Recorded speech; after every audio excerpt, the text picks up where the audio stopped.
welcome to episode 5 of the Tenderloins Podcast with me, Brian Quinn. To my right, very close, Joe Gatto. Yes. To my left, very close, James Murray. Hello. No Sal Volcano. Salas. Dallas in Seattle.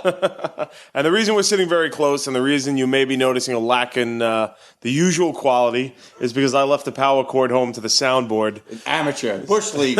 Bush League bullshit. So we're crowding around one USB mic that came with Joe's copy of Rock Band. Yep, that's right, man. We're rocking out. Because we realize, 10 weeks is a long time without a podcast, so no more excuses. Have we had a new president since the last podcast? We have. Okay, a lot has happened. Lots has happened. It's been a lot of stuff happening. Any way you slice it. Right. Where to start? Where do we want to start? Let's start chronologically. Chronologically, James got back from Italy. I got back a little bit pissed that they hung up on me. Right. Got back. We had the huge fan meet and greet on June 2nd here in New York City. Which was unbelievable. It was awesome. I had a great time. I had fun.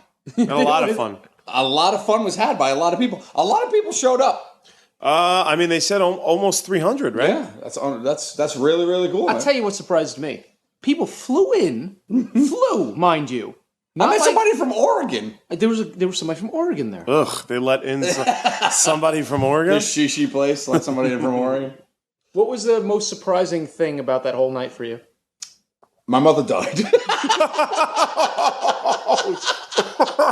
Surprise! Oh, it's a great podcast. Thanks for bringing that up, asshole. If you don't leave that joke in, we are not going to be friends. That was unbelievable. Anything surprising before that happened? Oh, wow. Yeah, I didn't think we were going to address that, but sure. Yeah. We dedicate this podcast to the memory of my mother, Jerry. Yes. We love her. We love dearly. Yep. Unfortunately, she passed away suddenly, but you know what? That's how she did things. That's how most gattos do things. They live big. Joe's died just as big. Joe's like, he comes out of the bathroom and is like, Murr, I'm leaving for Vegas in 20 minutes. I'm like, what? That's the way you roll, gattos. Right. That's it. So there won't be any more parties because, quite frankly, I'm too terrified. What else is going to happen? Yeah. But no, it was a lot of really cool people. I was surprised how many pictures we took. Yeah. It was insane, man. Yeah. Like, everybody. I have to address something. So, I loved the party. I had a great time. I feel like I was in my element. I loved meeting the fans and chatting and taking pictures. Joe, you look like you had a great time. Q, you look like a great time. There was one out of 4 of us that looked like he was in the 9th circle of hell. Yeah, absolutely. And it was the germaphobe Sal Volcano. That was his nightmare shaking hundreds of dirty hands. Well, it was 1,000 degrees in there because there were so many people and the air conditioning couldn't keep up. And Sal was just getting sweated upon and hugged by sweaty people and shaking sweaty hands. Some of my favorite parts of the night was when I saw Sal and he's like, in the corner. I was like, Sal, come here, you got to meet this guy. And I would like pull him out and make him hug people. It was great. And then at the end of the night, I don't know if he wants us to tell the story, but if he didn't want us to tell us, he should have been here. At the end of the night, he gets cornered by a girl who just starts talking about her personal problems all night. And all of us are dancing, doing shots of Jameson, right? The funniest thing was that about halfway through the night, the security in the place decided to corral us behind these ropes, these velvet ropes, right? Which I immediately walked out from because there was too many people and I wanted to go out and meet everyone. Joe immediately left. Q was kind of in the corner there. Sal, that was his own. It was like he was a nest, penned in a cage. He stood there behind the velvet rope as if that was some kind of protection. Yeah. That was pretty amazing. Yeah, it's definitely an amazing night. It's up there for me with our premiere party. I had a blast. Yeah, I really had a really, really good time. Thank you, everybody, for coming. We had a lot of fun. Sure. But the big news that sprang out was that we got season 2. We're currently shooting it right now. Boom. Big. We just shot for 12 hours. Yeah, today we were in the park doing some business today. Yeah. I have something to address about this.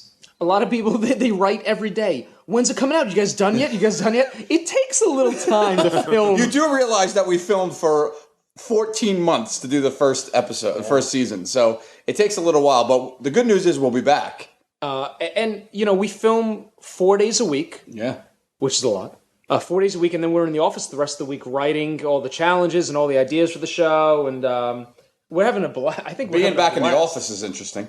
Yeah. With everybody. No, it's not. Having everybody together in the same room. Yeah, that's not my favorite part of it. Yeah, we thought we were sick of each other earlier. Now we're really... It's not you guys. It's not even... It's not us, it's you. It's not even me. It's not even the office staff. It's just sitting in that office for that many hours You're straight. not an office guy. You're not a... I'm not an office guy, You man. need to be out in the field, grazing in the field, open Yeah, wind. I actually figured out something the other day. You know how you guys go on your coffee breaks? Yeah. Joe will go down to 7-Eleven and you'll go down to Starbucks or whatever. I've taken to going to the park and playing with the dogs in the dog run, and that settles me. Yeah? I just go down there and play with if I get like an English bulldog, done. I'm good. I'm good for the rest of the day. I usually sneak out and get a handy for about a half hour, and that just again settles me. From an English what? English gentleman? No, I go to the dog run and get a handy. I'm good with a cup of coffee. I don't know. Yeah. I got to have my coffee, though. Yeah, well, I know. What happened with you in that coffee? Why 7-Eleven over Starbucks? $1.79 for a large. What am I, an asshole? I mean, I'm not. I'm a basic cable. What do you think this is? This isn't that. What does this look like? 2007? Right. No. Okay. No, you know what? I did a couple things. I get to make the coffee to my liking, and I don't like Starbucks coffee. I think Starbucks coffee tastes like ground asshole. Can I say that? I think Starbucks coffee, so you'll have an option in editing. I think Starbucks coffee it smells like stank asshole. Right. No, I'm gonna leave ground asshole in. Leave them both in. Leave them both in because It's like burnt and gross, but then I get to make it to my liking. Little tidbit for you. I have never in my life tasted one cup of coffee. I've never tasted a sip of coffee in my life. Are you ready for this? I've had exactly one sip of coffee in my entire life. Really? I can't drink. I had one sip when I was like 9, and it was the worst. I was like, who would drink? Are you ready for this? Yes. I've only banged one prostitute. Really? Well, we're all sharing. Oddly enough, I had the same reaction with beer, but I powered through it. Oh, yeah, you beat that. You beat that horse to death. Speaking of horses, Yeah. we went to the horse track. Oh my God! Did you know this? You told me briefly, but So this is an amazing thing that happens when we shoot sometimes. Q and I will go out on our own Right. and leave everybody else in the dust and say, we'll meet you there. So we had to get to the Meadowlands State Fair, which we were shot at this past weekend, which was great. But we got there a couple hours before everybody else. Right. So Q and I had to kill some time. So we went to bet on the ponies at the Meadowlands. James, I don't know if you know this, but you're looking at two fucking accomplished gamblers. I've never been to a racetrack in my life. Did you win anything? Anything? Do you count $4 as anything? I'm up 1875, bitches. So you walked in. We didn't know how to do anything. What do you Well, do? first we You went- say, give me $100 on number 7? The first thing we did is we went to Twitter, which, by the way, is at Joe_Gatto. Yes. And at BQ Quinn, that's 2 Qs, and at James Murray. At James S. Murray. The middle S is for sexy. Yes, that's Right. right. And I think at Sal Volcano. And it's at Sal Volcano. And people, if you aren't following us on Twitter or Facebook You're missing out. or Instagram, me and you have taken to Instagram lately. absolutely. Yeah, we We really did. have. Like, we've been going nuts with it. I've put pictures of a squirrel up today. Oh, we'll talk about the ducky face picture you also put up. The ducky face picture was mockery. It was supposed to be mockery. Okay. Casey Jost, who writes on our show, who typically Joe and I hate, I have grown to love him. I'm still holding on to that hatred. I mean, he's just such a, he shows up in like skinny jeans. Oh, he's such a hipster. And skinny He's ties. got cuffs on in his jeans, cuffed jeans and plaid shirts. His hair is always combed. You know what annoys me? What he does? What's that? He does a plaid shirt with a solid tie. Right. He's that guy. He is Plaid that shirts guy. in general. You know what? I have something to address while we're talking about shirts. Did you see the outfit Sal wore in our TV show today on set? Is he nuts? So let me paint the picture. You'll see it in a few months on TV. Sal shows up with black shorts, blue sneakers, no socks, and a green horizontally striped V-neck T-shirt. Why don't you like it? I'm no fashionista, What do you mean? We go back to our debate from months and months ago. Who looks best in the TV show? Who has the best fashion sense? You guys all said Sal. The look Murray just gave was unbelievable. Are you gonna? Why you insist on? You don't poke a sleeping bear.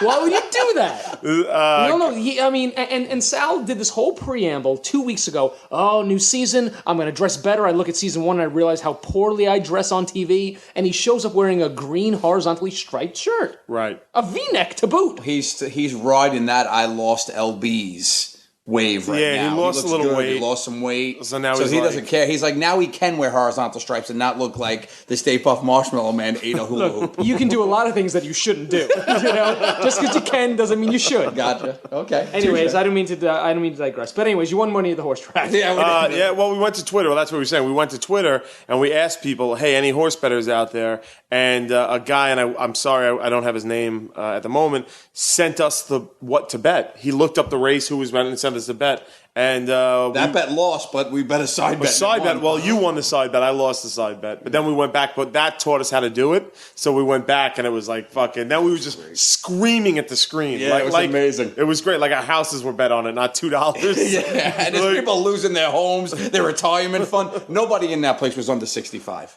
Not one guy. No. Except for us, I guess. And then and we won. Is it like gambling in a casino? Yeah, it's different. That kind of rush? Yeah. When your horse wins. Oh yeah, yeah. You want to buy that horse on a carrot? You want to buy that horse a carrot, man. It's nice. It was a good feeling. Yeah. So we're going back. We are. We're gonna hit the Meadowlands up. We'll let you know when. Come join us and lose your house. Right. A couple of business things to get out of the way. By the time you hear this, Butterfly Crime Scene should be for sale on Bandcamp. Yes. We have heard your demand for the Butterfly Crime Scene song, and we're going to put it out there for everybody. We spoke with the lovely Pony Boy, who is awesome, who's unbelievably talented. She's at Pony Boy Musica, but she is an unbelievably talented musician, obviously, by the sound of the song. And we're releasing it on Bandcamp. Do you know what the Bandcamp site is? I think it's the Tenderloins NYC. So if you go to bandcamp.com/the Tenderloins NYC, I believe is the title. There'll be links on it on Facebook and on our website too. Yeah, we'll get to it. But in general, you should check out Pony Boy's music. I'm just saying, she's fucking brilliant. Actually, she's coming to do shows in New York. Oh wow! I didn't tell you guys this yet. We got to go to one of those shows. Definitely love to. One other thing, I think I'm going to post on Bandcamp not only Butterfly Crime Scene, but I'm going to take a mix of Sal from the Craig Murray incident. If you guys have seen that sketch on our website, when he's like, I fucked your son, I fucked James Murray's son. I'm going to put it on loop and put it up on Bandcamp too. So you can download that and have it as your ringtone. People have been asking for a Larry ringtone, and that's in the works. What, you just screaming Larry? Yeah. Nice. As a text alert. Larry, I was calling you. That could be. Yeah, so people have been asking for that too, so we're going to put that out there too.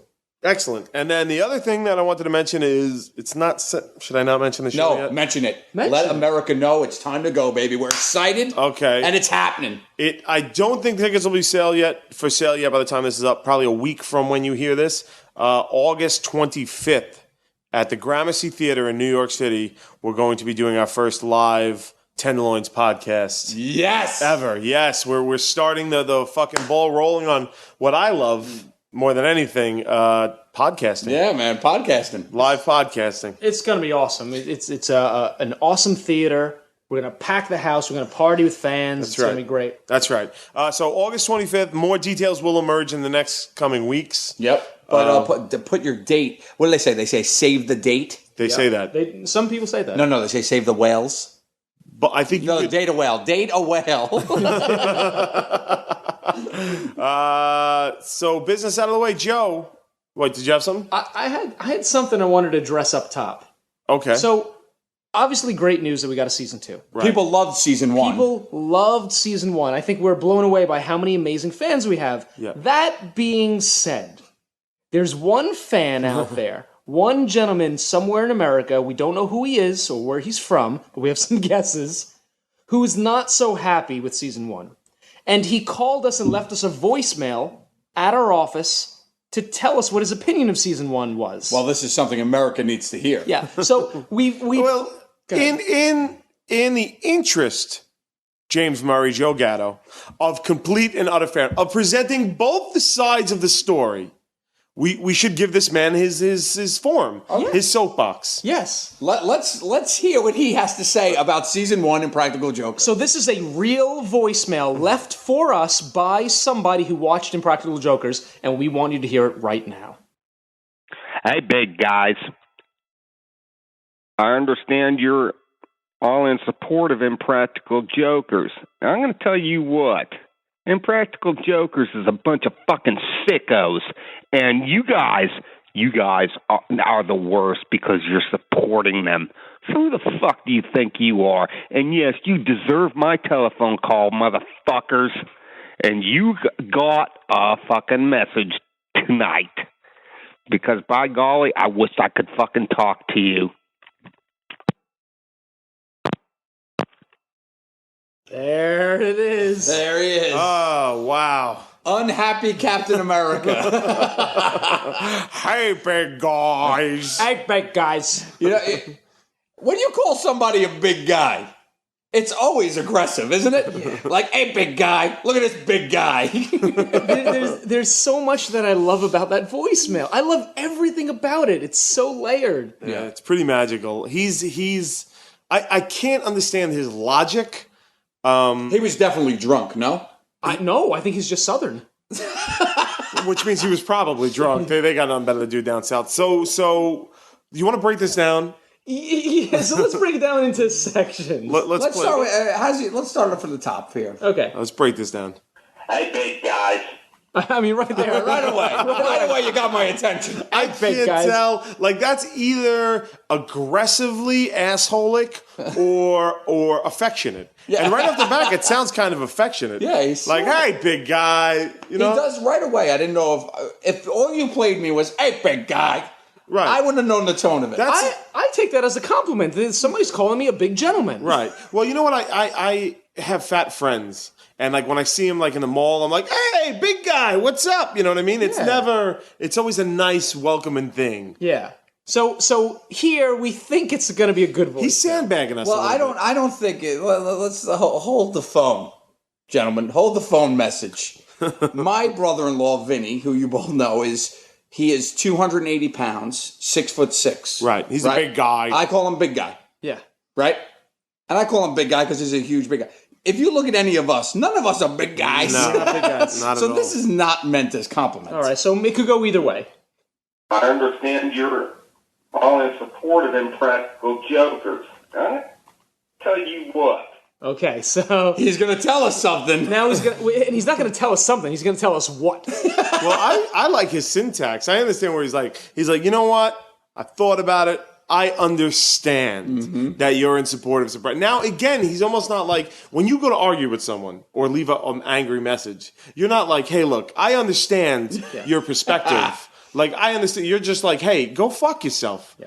He hasn't done that. So he's still reeling us in. He's about to tell us what? Right. But he's also clumping everyone who's in support of Impractical Jokers together. He's like, I understand y'all in support of Impractical Jokers. Y'all, every one of us. Oh, I thought that was directed at True TV or the production company. I don't know. I think he's encompassing everyone in the universe that likes the show. Do you think he's disrespecting our fans? I don't know. It's debatable. I understand y'all in support of Impractical Jokers. I'm going to tell you what. Yeah. I'm going to tell you what. Now that's where the turn. That's where the worm turns. Yes. Yeah. Right. I mean, he's going to tell us what. Let's see what he's going to tell us. Impractical Jokers is a bunch of fucking sickos. All right. Well, crystal clear. We get where you're coming from, buddy. Boom. We know what the issue is. Impractical Jokers is a bunch of sickos. And I hate to point out the grammatical error. Impractical Jokers are. There are four of us. We are, not is. Yeah. But Murr, he's from the South. Yes, that's true. You gotta let it go. Impractical Jokers are a bunch of fucking sickos. Right. So profanity in the. Here we are. No. Yeah, I remember that profanity. He's already dropped a couple F-bombs here. Okay. And you guys are the worst because you're supporting them. Who the fuck do you think you are? And yes. Hold on. It's the anger. that seeps in with you guys. Oh, Now you guys are not big guys. Yeah, There's different types of guys. right. Now there's different guys. There's the hey big guys up top and you guys. Yeah, it's Two gone different from, types of guys. gone from big guys to you guys. Yeah. You guys, Yeah, I can hear guys are him. the You can worst. hear him shaking his fist angrily, like yeah. Well, I was see. It's interesting, Joe, because what I was going to say was you could hear the bottle of moonshine sloshing in his fist as he waves it around angrily. But okay, either or. Where do you think this guy's from? I'm going to give you your Carolinas, your Virginias, your Alabamas. I say, it sounds like a Bama. Yeah. Somewhere like that. He's seen his sister naked more than once. But anyway, keep going. Okay. Think you are. And yes, you deserve my telephone call, motherfuckers. Now it's gotten personal. It's just getting personal, We man. deserve the telephone call. What did we do to deserve this telephone call? Yeah, you know what you did. Okay, agreed. The man still has a point. Well, my thing is this: it's like, all right, I deserve your phone call, but what is like? He's saying a phone call is consequences, Yes. and I deserve this consequence. Yeah. But what is the effect of this consequence? It's giving us banter for our podcast. Have you ever deserved a telephone call? I've deserved a punch in the face, maybe, but not a telephone call. Like that's not much consequence. You're right. Well. When you're younger and you do something wrong in school, your principal calls your home. You deserve that phone call, James. Oh, You like- fucking sicko. So he's essentially calling. So by leaving this voicemail, he's calling our parents. He's calling the network Yes. to tell us tell them what? Tell them what? What is being told? I'm going to tell you what.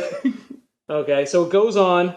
And you got a fucking message tonight. Wait, okay, couple things here. Everybody calm down. We only have one microphone, okay? We got. Got? What does got mean? What is got? GAWT. Oh, got. You got a fucking message tonight. That's when we got it. He's just stating the obvious. we did, in fact, Can get a we message. call him back and be like, you left us a fucking message tonight? That'd be the same thing, right? It feels to me like he left out 5 minutes of a message. Like he says you deserve a phone call, and then he should have said, this is what's wrong with you guys. Yeah. This is why I don't like your show. This is why I think you should be off the air. This is why other shows are better than you. You got a message from me, buddy. Put that in your pipe and smoke it. Right. He goes straight from, you guys got a message. Put that in your pipe and smoke it. There's no connect. There's no meat to that sandwich. Right. But again, there's no consequence. Yes, we got a voicemail. Is that some kind of punishment we're not aware of? Now does that remember hurt the us? amount of profanity this gentleman has dropped on Yeah, us. it's like sticks and stones will break my bones, but voicemails will hurt me forever. You know, it makes no sense. You got a fucking message when? Tonight. But remember the amount of profanities, okay? Yes. Right. Because by golly, I wish I could fucking talk to you. By golly, James. By golly. Now it's by. We've gone from fuck, motherfucker, fuck you to by golly. This man means business. By God, This is where I started to get scared, Joe. Because I can handle and have handled guys who throw motherfuckers at me, guys who tell me to go fuck myself. I've handled angry phone calls from everything from jilted lovers to angry husbands, everything. Never, and it chills my blood sitting here discussing it, have they gone to like, by golly. To me, that's an unstable, dangerous mind that just switches between motherfucker and by golly. Because there's a normal state of golly. Sure, right. And this guy's going by it. Oh by golly, this elevator is taking a long time to get up today. By golly, I'm gonna murder you in your sleep. Right, that's a guy who means fucking business. but again, it seems like it's more threatening. By golly. He doesn't wish he can punch us in the face. Right. He doesn't wish he could get even with us or run over us with a car. By golly, I wish I could talk to you. All he wants to do is talk to us. Yeah. I want everybody at home to try this tonight when you go to have sex with your significant other. Grab him by the golly. Just look at him in the eyes and be like, by golly, you're gonna get it tonight. You're gonna get it good. By golly, I'm gonna do you, and you're like you've never been done before. And it just doesn't make any sense. It's amazing. Hey, big guys. by golly, I'm gonna fuck you. But then the message goes on. Yep.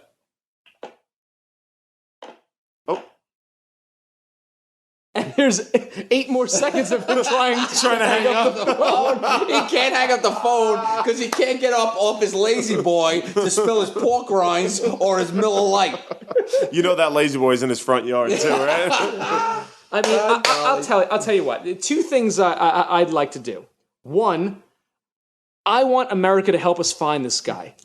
Oh, yes. I want you to send this voicemail to everyone, this podcast, get people to listen. We want to know who this guy is because I want to take him out for lunch. I want the 4 of us to take him out to a lunch. We are treating him to lunch so he has a forum. I want to be able to hear what he's got to say. Yeah, He's got me intrigued. I want to hear him give us what? Okay? So we need your help to find this guy. He's somewhere south of the Mississippi. Is that The Mississippi goes east and west. It doesn't? No, it goes north and south. Yeah, that's what I meant. So we need your help to The Mason-Dixon find this guy. line is what Mason-Dixon. He's south of the Mason-Dixon. Right. Yeah, it's one of the slave states. It's one of Too soon, James.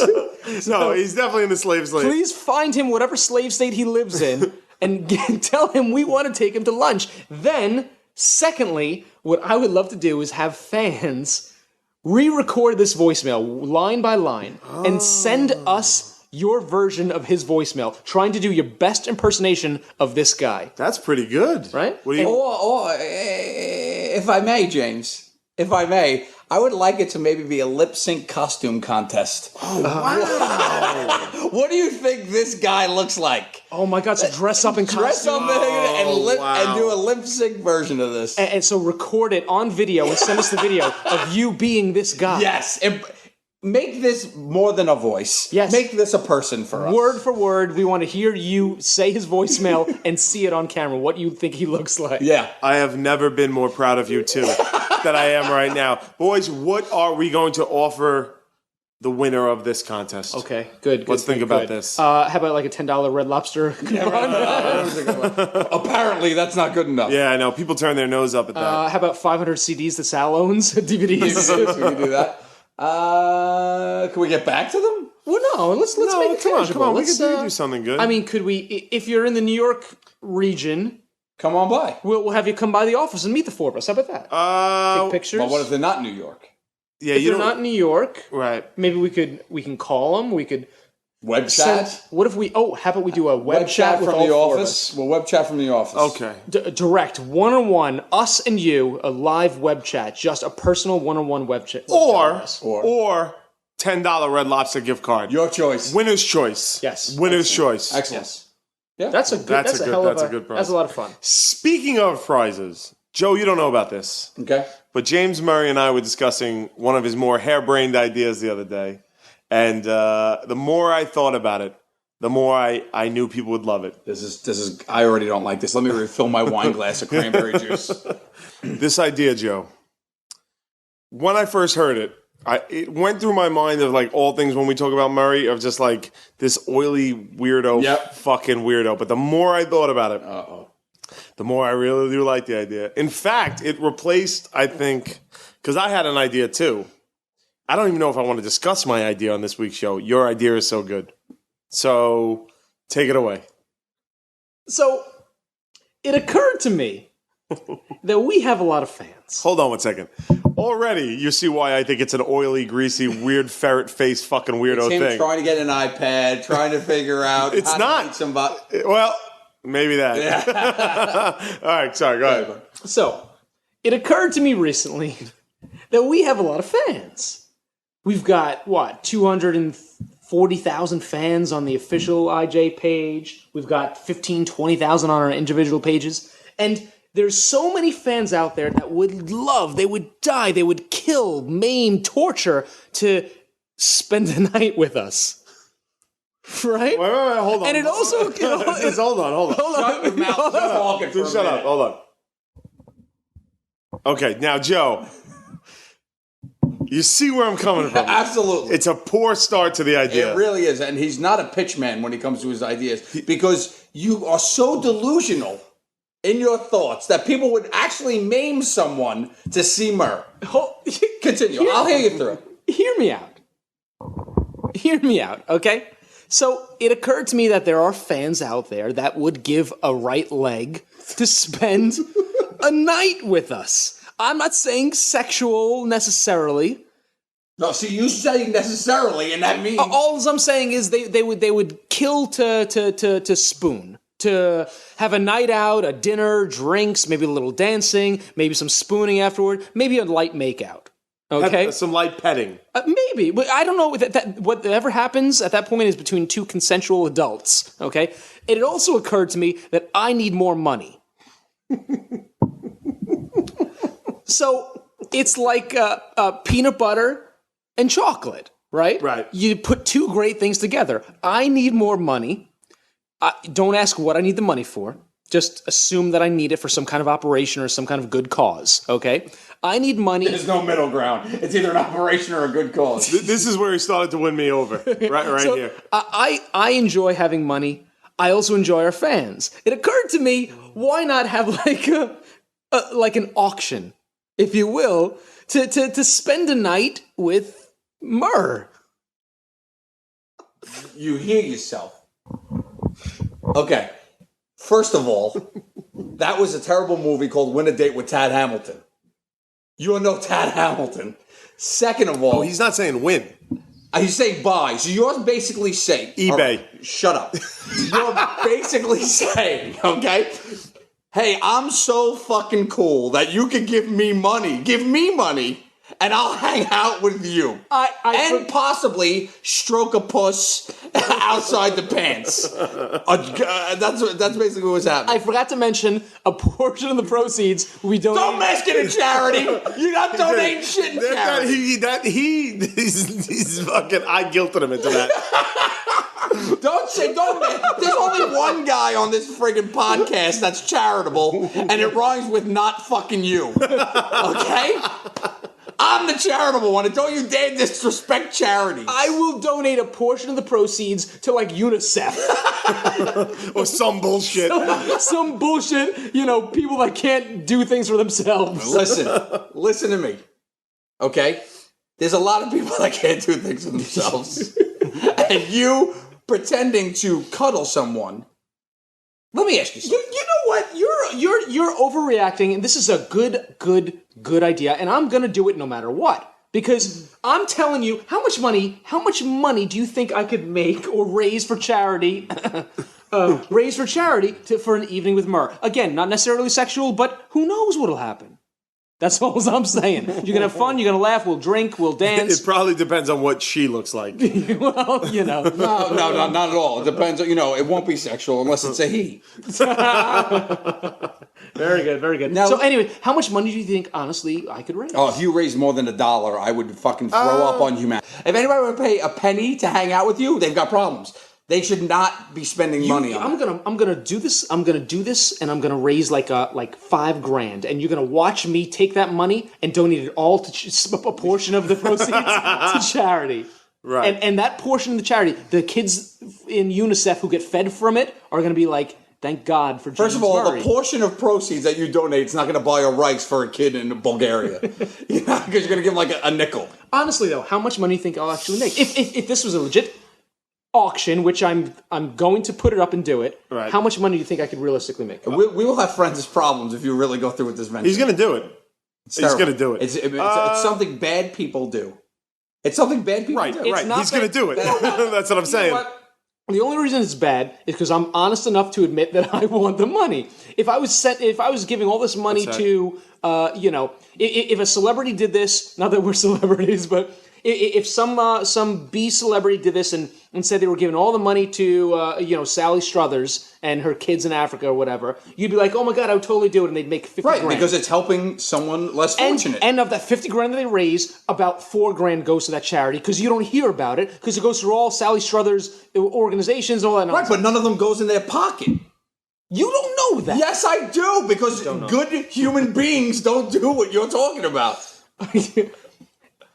Your mistake is assuming I'm a good human being. No, that is not a mistake. It's a hard lesson I've learned over years of me trying to reel you in. I will tell you this.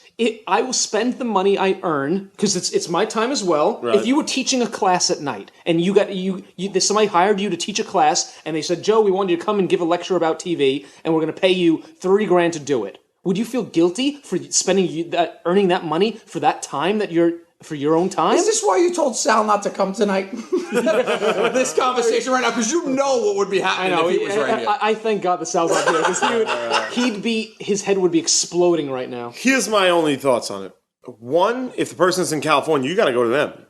No. What do you mean no? Well, if it's the right amount of money, maybe. Right. This is like an intimate one-on-one night. Let me tell you something here. I'm doing something similar, but for real and for good. Okay? I'm buying somebody a $500 cup of coffee. Yes. Because they donated to a charity that I am going to be giving the money to. So I am giving them my time for charity. So they donated $500 Yes. to Daniel's Music Foundation, Yes. which is a great charity, and in exchange, you're taking them out for coffee. Yes. Well, that's bullshit. I want like $5,000. No, not the charity. That charity is a great charity. I love it to death. That being said, I want like $5,000 for an intimate one-on-one evening until the sun comes up with Murr. I don't understand. First Joe. of all, it can't be till the sun comes up. We live together. And you're not bringing this person back here. So take out of your top line right there's a hotel room. If the money's right, I'll get a Holiday Inn at the Newark Airport. Joe, I don't think you're seeing the forest for the trees here. Let's see what happens when this fucking dingbat goes through with this. Answer honestly.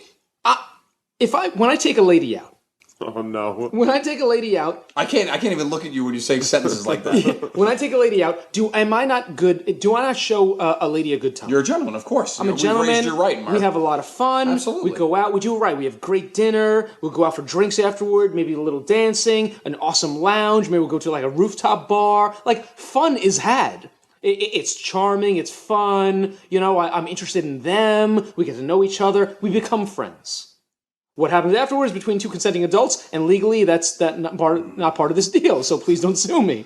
That being said, so we'll have fun. The person that... They're paying for the experience, I get you, They're and I paying for the understand night, that. and it's a fun experience. But why do they have to pay you for this experience? You are basically a reverse prostitute. Like, that's what you're doing. You know, that's exactly what's going on right now. No, I'm not selling sex. Murray, prostitutes don't always have sex with you, but you gotta get fucked. I'm an escort, not. Oh, now not a don't prostitute. catch me with buzzwords that you Googled on Wikipedia. You know what I mean? it's bullshit. There's no difference between an escort and an escort that cuddles you at night. This is bullshit. I'm not a prostitute. I ain't no hooker. Okay, I have a heart of gold. And no. The fact of the matter is, I'm much more like an escort. It's Companionship exactly. I provide companionship for an evening. with a Z-level celebrity. If you were to get an escort here in the city tonight, it would cost you about $2,000 for the night. Okay. This is accurate, and that's an escort. Oh, and how do you know that figure? It's a long story. Long story. I can't go into it in the podcast. Anyways, an escort for a night in New York City, average going rate is about $2,000 for the evening. And that's for a couple hours, right? And you don't know what you're catching, you don't know anything like that. Right. And it's not necessarily even sexual. You could just go and, go to the Barnes & Noble with them, and that's what you get, okay? So I'm offering the same service, but for a lot more money. Well, you have to You have to put this on eBay and take it to the highest absolutely. bidder. if it goes to $25, you got to do it for $25. It's not even going to cover the expense of the day. Hey, Well, man, that's the gamble That's you the fucking take. gambling you're taking. I'm not sanctioning this unless that's the deal. Well, what if the auction accidentally gets pulled down if it only makes $25? No, okay, you have my word. Okay, there you you have go. my word. There, what's fair is fair. If it makes $25, if I raise $25 from somebody that wants a night out with Murr, I will take him out for a night out with me for $25. Right. If it makes $2,500, Right. I'm taking him out for an equally awesome night. Both nights will be freaking awesome no matter what. Okay. Not okay. Is that fair enough? Not okay. Not fair enough. It shouldn't happen. But that being said, So on the next podcast, Yeah. which will hopefully be in a week, the most 2 weeks, Yeah. you will have all the details. I'm gonna set it up, have all the details, and the auction will be live. And ladies, I assume it's gonna be ladies. Maybe it's gonna be a guy. Yeah, what is this dude? Absolutely, it could be a guy that spends $5,000, whatever. It's cool. $5,000. You know what? Just so delusional you think anybody's paying $5,000. We'll see what happens. wait, I'm putting it out for the universe and seeing what our fans think I'm worth. Joe, what if he gets $25,000? If he gets $25,000, Date with Joe? Yeah, I will. It'll be a double date, and I'm splitting it with him. What I do promise, now this is my little pitch to you, ladies and gentlemen out there, fans of Impractical Jokers. I promise you this. It will be the most amazing night of your life. And that's kind of creepy the way I'm saying it. It's not kind of. But trust me, I will show you an amazing night out on the town in New York City. What if it's not the most amazing night of their life? Yeah, what's their refund policy? There's no refunds. There's no receipts provided. That's it. But it'll be an awesome time. We'll have a great time. You can bid. By the time you hear this, the auction will be up, and I encourage you to bid. You do realize what a toolbox you sound like, though. Do I? Yes. I don't think so. Well, that's the problem with you in nature. But you do realize that you are asking people to pay to hang out with you. You think you're that cool. I never said that. How can I think I'm that It's going to be a fucking awesome night with Murr. Pay me to hang out with me. No, if I'm willing to do it for $25, I'm not an asshole. All right, do it for free. No, If a fan of the show came up, to you and said, "I'm a lifelong fan. I own every T-shirt," which you could get at Tenderloins.com. I've seen every episode. I call for Larry. I do all this. I love your show. Could we hang out? You'll say. I already have said on many occasions, you know this, yes. You know that. I take a fan out for coffee for free. Okay, and I treat so them. now why does this person... Because this is going to blow that out of the water. This is going to be an all-night extravaganza with maybe a little tickling at the end of the night. Who knows? All right. Have you spent time with the fan one-on-one and tickled for fra? For free? Yes. That's shouldn't be talked about on the podcast. What kind of question is that? You know he has. Okay, so now you're asking somebody to pay for it. What other people have gotten for fra. It's now trying to charge people for oxygen. Oh, wait, now you're going too far. Shut up, Q. You're saying that a night with James Murray is like oxygen? This is the ramblings of a madman, and someone needs to rein him in. No. I'm not being egotistical or arrogant. If I am worth $25 in America's eyes, so be it. I'm still going to show you a hell of a night. If I'm worth $5,000, which is my minimum, then so be it. I can't believe you're not on board with it. Don't you want to see what road, This is the where it difference leads between us? our friendships, Q and Murr versus Joe and Murr. You love watching him crash and burn. I'm the guy that tries to help him. I don't think he's going to crash and burn. No way. I don't think he's going to crash and burn. No, I just don't think it is what people... I think you undervalue what your own worth. It's your own insecurities. That's Yeah, right. I'm insecure. It is. You don't think you're worth anything. Right, Murr. What? You don't think there's somebody out there that wouldn't see a night out with Joe Gattos being like, oh my God, that would be such an amazing night. I could tell my grandkids about it because, because it's amazing, and you don't think there's somebody out there that says that Joe's worth, I don't know, $30,000. I think there's plenty of people that may say that, but I would never charge them to find out. And that's the difference, Murr. That's the difference between an entrepreneur and an asshole. All right, let's move on. I'm doing it. You can start your bidding next week. Keep your eye out for that.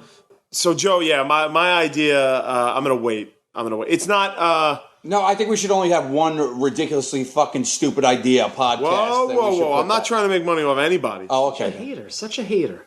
I'm You are a hater. I'm just trying to raise a portion of my proceeds for charity, and you're trying to hate. Don't you dare disrespect the word charity again. I'll stab you in your mouth. UNICEF needs 1/10 of my earnings. And if we're going to talk about raising money for charity, let's talk about somebody that's doing it for real instead of a guy that's masking it. All right? All right. So Murr's greed / what's the word I'm looking for? Stupidity? No. What's the word that would when you want a philanthropy? Philanthropist? Philanthropy / greed aside. Today is July 3rd. Yeah. Mm-hmm. Tomorrow's 4th of July, baby. Tomorrow's the 4th of July. And are you every year for how many years? 23 years. For the past 23 years. Murray has a party at his parents' house. Yes. That's right. I do. I throw a huge 4th of July party at my parents' house, the house I grew up in. And the party's changed over the years. It's gone from like an intimate gathering of friends to out of control chaos. 150 people show up, and you don't know who any of the people are. Right. To intimate again, and it's always a surprise party. It's always You never know. You never know what's going to be. You never know what's going to happen. You never. And know your parents love that. Your parents love that fact, don't they? Yeah. It always looks like Mrs. Murray's about to explode from anxiety. Yeah. My favorite story from the 4th of July party. One of my favorite stories is a Brian Quinn story. From years ago. Is this when he finger banged the girlfriend on the side of the house while the boyfriend was on the side? I wasn't going to be that crude, but the story is this. The girl shows up with a boyfriend. Right. Yeah, a girl comes to the party. She's a very attractive do you girl. want to do this? Yeah, okay. So, A very attractive girl shows up to my 4th of July party a few years ago with her boyfriend. Her boyfriend was a bit of a toolbox. He was a toolbox. Total toolbox. He's like the kind of guy that would sell himself for a date. At the beginning... Anyways, at the beginning of the night, Quinn comes up to me. He goes, Murr, you see, who's that girl? I said, oh, she's a friend, blah, blah, blah. He goes, who's that guy? I said, it's her asshole boyfriend. He goes, I'm going to finger bang her. I said, what? He goes, you mark my words, I'm going to finger bang that girl tonight. I was like, her boyfriend's here. fast forward 35 minutes later. No, it was hours later. The boyfriend is looking at her. Is sitting drinking a beer by himself by the end of the pool. And Quinn and the girl are nowhere to be found. Right? I find out 2 hours later, Quinn comes walking around from the side of my house with a goofy, smug grin on his face. Right? A smug grin. And I'm like, and I look at him, and instantly it's like a scarlet letter he's wearing. You know immediately, and that he just finger banged this guy's girlfriend. And sure enough, he did. I was so proud of you. Yeah. And this poor guy, and he has no idea the boyfriend. Well, he had it coming from multiple reasons. He was a Yeah. dickhead. He was a real no one. But more importantly than that, she was really hot. Very. Yeah. Like I liked her a lot. Not enough that when she broke up with him to continue talking to her. but that night I liked it. But your parties always for me were like a once a year Roman orgy type thing. Yeah. Like remember strip pool in the basement? Yes. Like shenanigans in the pool. Yep. That little hammock you got there, there were like some heavy petting going. Like every year your party comes around, I start getting I'm like a bear that comes out of like hibernation. I'm like, oh, what's gonna happen? Yeah. And always cleaned up at your parties until recent years when it went from crazy back to sort of an intimate thing. With always a couple of exceptions. Always a couple of exceptions. I always do well at the party.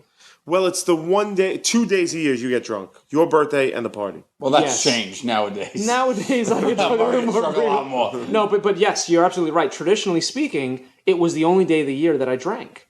So, and I would get fucking drunk. Right. I would be delirious by 6 o'clock, right? And I'd stay drunk until 2 a.m. Right. And the party would move, move into the pool, and it'd be hot, and it'd be amazing. I've stopped going to these things. Yeah, you're not going. I'm not going. I can't believe you're not going. Yeah, I'll give you a couple of reasons why. I can't believe you're not doing a pop-in at least. I don't drink.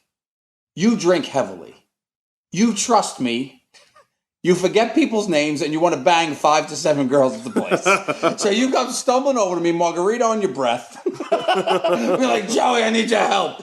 Every sentence that starts with a drunk Murr saying, Joey, I need your help, makes me not want to go to the party. I'm going to say something right now. I'm going to say something. Ready? If any of you fans have no 4th of July plans, I'm going to be auctioning off one spot to the party. Okay? You do realize this is coming up July 7th. This is coming out. You know what? Everyone's invited. Every fan of Impractical Joke can come to the party. Don't you dare say the address. I'll kill you. If people start showing up at my parents' house, I'll kill you. Cannonball contest at Murray's mom's house. Yeah, so that's my plans. How about you guys? Anything fun? Well, I'm coming to your party. Oh, yeah. Yeah. I made you a pop-in. Ah, boy. Wow. I'm just saying, my parents asked who was coming. I said, Q's going to pop in. Spear, our other friends will be there. And my mom said, how about Sal? I said, yeah, he's going to try to come by late maybe. And she goes, oh, how about Joey? I said, no, he can't make it. And my parents both were like, and there was like an awkward silence at the table when they're like, really? Joe's not coming? What happened? Well, your dad was probably smiling.